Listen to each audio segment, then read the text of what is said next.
going to show you how to light a kerosene lamp. The first thing you need to do is you take the cover off. Then you make sure that your wick is not too high. It needs to be just barely above the dome right here.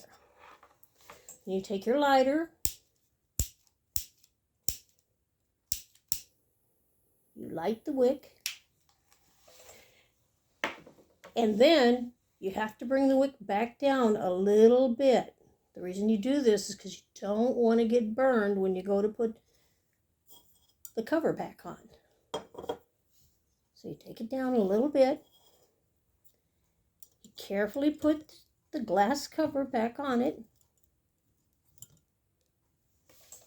Then you turn it back up to where you want your light. The more you turn it, the brighter it gets. However, you don't want to turn it too much because I'll show you what can happen. Can you see that black smoke? That black smoke will turn this black, and then it won't light the room as nicely. Also, it will waste the wick. The wick is the cloth part that's burning.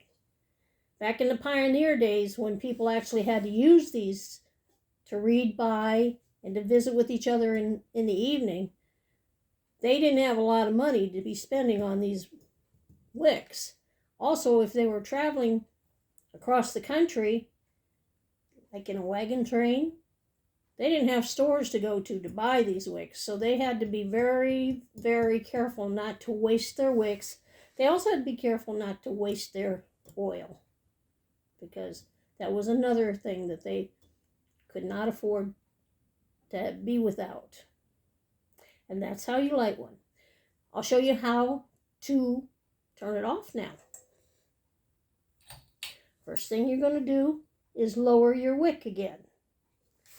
Stand up, cup the top of it, and blow. One hard blow. And do not touch it because it is very, very hot.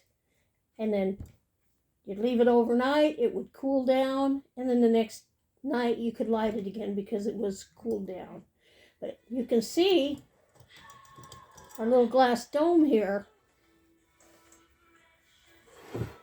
See that black? That's from having the wick up too high.